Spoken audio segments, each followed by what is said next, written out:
Alors nous voici repartis sur une nouvelle vidéo concernant cette fois-ci le dossier technique. Ça faisait un moment que je n'avais pas fait de vidéo et j'ai décidé de rattaquer par celle-ci parce que c'est vraiment le thème que je vois le plus souvent arriver sur des groupes de partage. Donc DT, c'est pas dossier terrifiant, hein, c'est bien un dossier technique. Donc rédiger le dossier technique, vous retrouvez ça dans mon livre de la page 90 à la page presque 99. Parce que la préparation de l'épreuve finale, c'est quand même un gros morceau dans les évaluations. Donc, on a 4 compétences visées, la première, la 6e, la 10e et la 12e. On va regarder un petit peu plus en détail comment est-ce qu'on peut préparer ce dossier technique, quels sont les points sur lesquels je dois être attentif. Voilà. Alors, les critères, vous allez les retrouver, et ça c'est vraiment important, dans le référentiel d'évaluation. Donc, on a ça de la page 10 à la page 14. C'est vraiment important de regarder attentivement le référentiel d'évaluation. Ce n'est pas quelque chose que je regarde, que je lis un petit coup comme ça, ou non. Pour vous présenter ce que je vous présente maintenant et pour vraiment compléter les informations que j'ai mises dans le livre, j'ai analysé ces critères d'évaluation en plusieurs fois pendant 3 jours pour vraiment me plonger dedans, pour m'imprégner des attendus, pour être sûr de ne pas dire de bêtises. C'est vraiment important d'avoir cette vigilance-là. Vous avez tous les critères dans votre référentiel d'évaluation.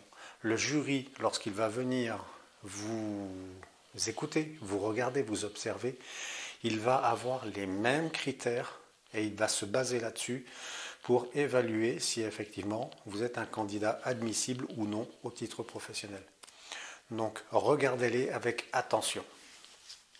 Alors, concernant la première compétence, eh bien, vous allez retrouver les critères en page 10.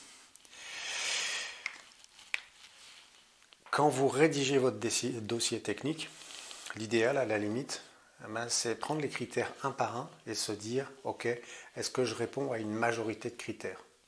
S'il y en a un sur lesquels je bloque, et effectivement je ne sais pas comment répondre à ce critère, c'est pas grave. Mais si j'arrive à répondre à au moins 80% des questions, ça donne quand même une bonne lecture pour le jury de voir que vous avez globalement intégré les attendus au niveau du référentiel.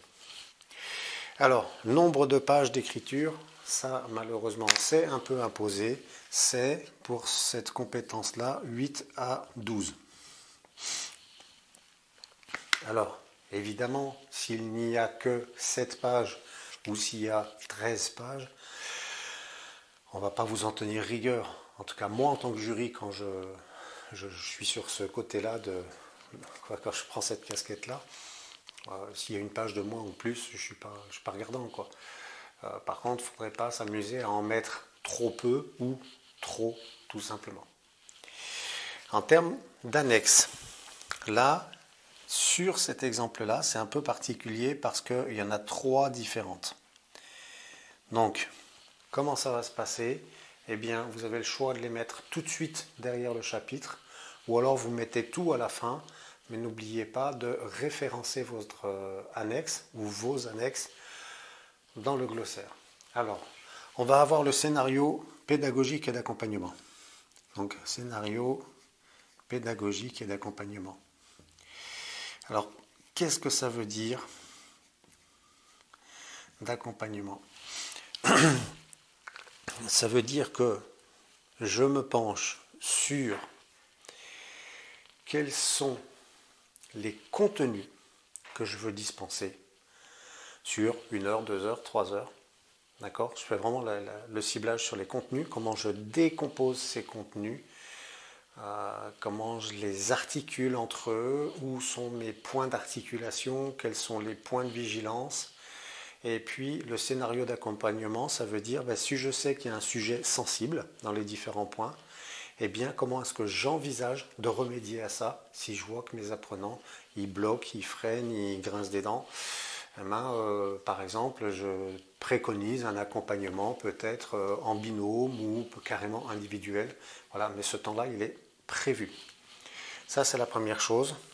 en sachant que n'oubliez pas de mettre un plan B. Ça, c'est vraiment important. La deuxième chose qui est attendue, c'est le storyboard.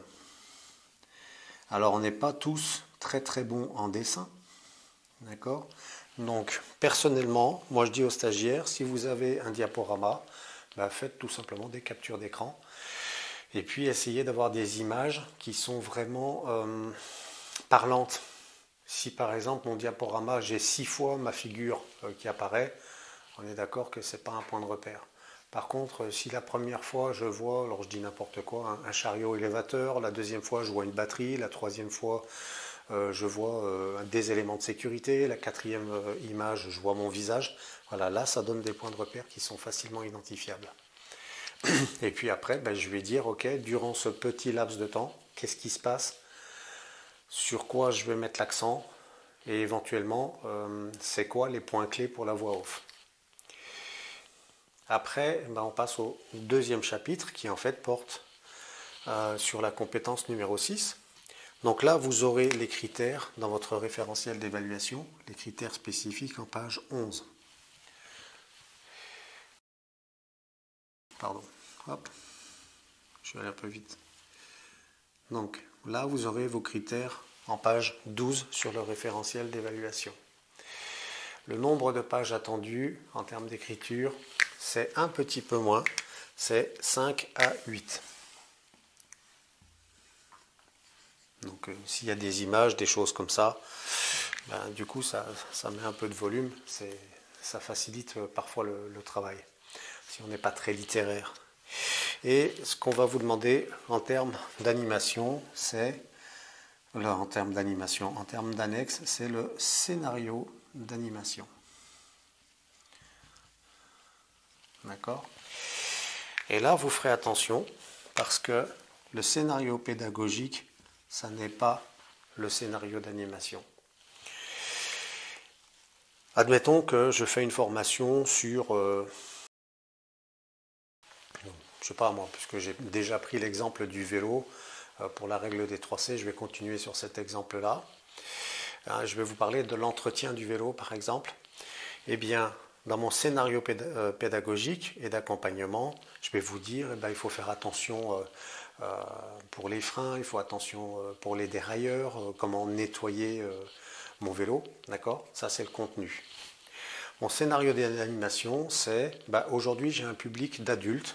Ce sont des gens qui sont aguerris à la pratique du vélo, comment j'anime cette séquence de formation. D'accord? Demain, j'ai le même intitulé de formation, c'est-à-dire réaliser l'entretien du vélo. Par contre, j'ai un public d'enfants, des jeunes ados éventuellement, etc. Donc, comme j'ai le même contenu, mais je n'ai pas du tout le même public, eh bien, je vais animer différemment. Et c'est là que je vais avoir un scénario différent. Voilà. Peut-être qu'avec des adultes, je vais peut-être faire des sous-groupes, les mettre en méthode active, voilà, parce que je sais que je peux leur faire confiance et qu'ils ne vont pas trop se disperser. Avec des enfants, il va peut-être falloir que je sois plus cadrant dans ma façon de faire et du coup utiliser d'autres méthodes pédagogiques. Eh bien, c'est là que vous le faites apparaître. Alors, je continue. Concernant la compétence numéro 10, eh bien là, vos critères d'évaluation sur le RE, ils sont en page 13. Allez bien attentivement regarder ce qu'il y a à cette place-là. Le nombre de pages attendues, 7 à 10.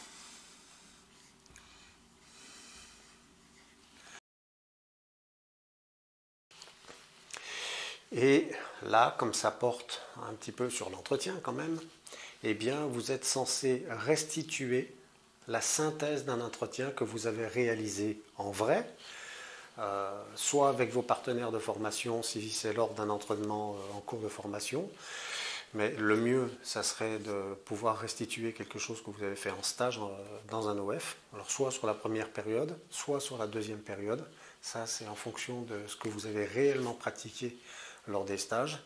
Et du coup, en termes d'annexe, eh bien, vous allez avoir la synthèse d'un entretien. Donc, un entretien, c'est quelque chose de structuré. Et vous êtes censé avoir utilisé des outils. Eh bien, vous avez probablement pris des notes.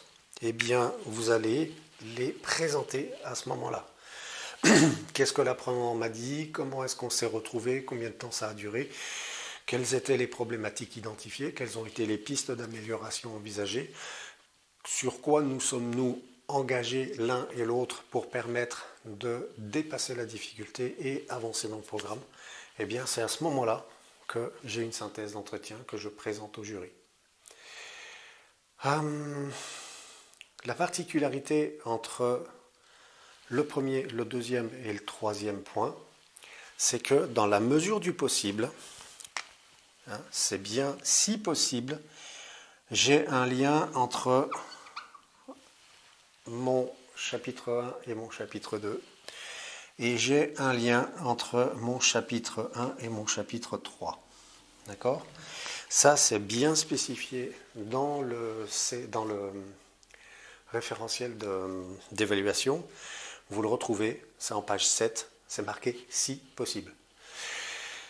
Si vous avez fait votre premier stage dans un OF, vous avez fait ce que vous avez pu faire, d'accord, ce qu'on vous a proposé de faire souvent, et que vous avez fait votre deuxième stage dans un autre organisme de formation, eh bien peut-être que l'entretien s'est fait lors du deuxième stage. Ça n'a rien à voir avec le premier stage.